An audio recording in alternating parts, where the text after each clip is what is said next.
Sink this in that yes, my name is Bahar Tokat. Because usually when people hear my name, they maybe wait for someone who looks like Osama bin Laden and has a unibrow, and then when they see me, it's like, what the fuck?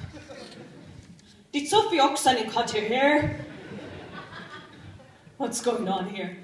But I have to tell you, I have a small identity crisis going on. I mean, if you couldn't already tell. Because I'm half Finnish and half Turkish, but I have no idea what that means. Like, I both eat and make pizza. I don't know. And you have no idea how hard it is to be Turkish and goth at the same time. I had to decide if I hate my life or the Greeks. Do I want to slit my wrists or kebab? It's a difficult choice in my life. But it's so fun because there's so many of you here, because I hate stereotypes, and now I can correct one stereotype to you that many Finns have about the Turks, and that is that every Turk owns a pizzeria. Not true. They're called kebab restaurants.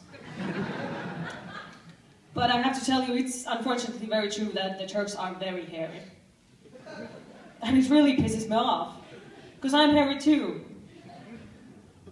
These aren't stockings. Just didn't bother to shave. Yeah, but yeah, it's so hard because there aren't really any goths in Turkey. Because you know the Turks are so temperamental; they have a really hard temper. And whereas the Finnish goth is maybe thinking about suicide, the Turk has already done it. But yeah, it's hard because people have many stereotypes about also from Turks and also from goth people, and I get all these really weird questions all the time. And probably the weirdest question I've ever heard is does the black outfit represent a burqa? Oh yeah, of course. This is from the new clothing line for stoning. Really popular in Pakistan. Yeah, I can definitely recommend. And it's so weird because there's not many stereotypes about other clothing styles. And people ask me are you depressed and is you're so black and that's why you have to represent it outside? And no. And I can actually tell you a secret. I dress like this because I kind of have to. I wear black because it's slimming. I have a corset because not slimming enough. And I have this much makeup on just because I have a very Turkish skin. Or that's what I like to call it. Dermatologists just call it a pizza face. Not funny at all.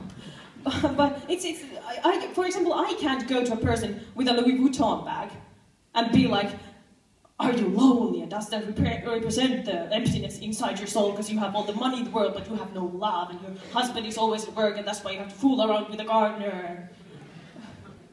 You have to purchase all this expensive stuff to fill out the gap in your heart and it doesn't work really, and I just take pills and drink. I don't know. Or for example, Nike, do you work out because you are suicidal?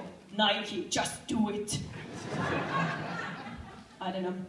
But yeah, actually one thing I can tell you about the Turks, that the Turks are very masculine. I mean, in Turkey, men are men. Women are men. And I've really realized that because I'm not a very feminine person by nature. For example, I do martial arts. Or I live in Eastern Helsinki. So I kind of have to, if I want to, for example, live. But it's really hard for me, because whenever I see a cute guy, I want to wrestle with him. And I don't mean wrestle, I mean wrestle. And I win. Nothing is as sexy to a guy from Finland than a girl who could beat them in a fight.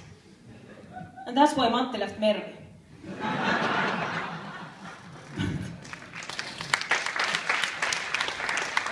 But even though the Turks are so masculine, the national sport of Turkey is oil wrestling. And this is true, they're without shirts and leather pants, they're grabbing each other. They don't even have ladies series. They're well, nobody wants to see half-naked women wrestling oil. That's gay. And my theory is that this sport just got invented by two guys getting caught. And then they just panicked and went like, oh, this is gay? No, well, this is not gay at all. This is masculine wrestling, our new national sport. And other countries laugh behind Turkey's back like, oh no, this is so gay. But they don't say anything, because they love watching it. Because, you know, watching oil wrestling is like watching a National Geographic documentary. Like a lot of hair and awkward looking sex. It's weird. But personally, I don't have anything against gays. I mean, in Turkey, they can be a little homophobic. I'm pretty sure that the Latin name in Turkey for a human is heterosapiens. You'll get it. But yeah, I personally don't have anything against gays, because why would I? I love musicals. And I have a lot of friends who don't get musicals at all. They're like, well, they're so unrealistic. Who's just gonna start singing in the middle of nowhere without any good reason? I'm like, oh, David Hasselhoff? Didn't have a reason, and still did it. Yeah, but I really like musicals, and I also like Disney films. And I noticed this thing that Disney didn't have a black princess. Until like 5 years ago, there was this Princess and the Frog. But then I realized that Snow White could not have been black. It would have given out the wrong impression, like, whistle while you work. She cleaned for free for 7 miners. Just change the surroundings to a 17th century Texas, and you immediately have a slave singing Negro spirituals, and just to fuck with her, they named her Snow White.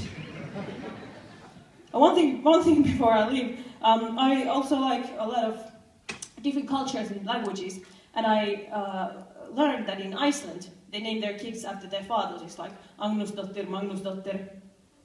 But what if you don't know who the father is? Is it just like Randomsdóttir? Thank you, my name is Bahar Tokat. Have another evening. Thank you.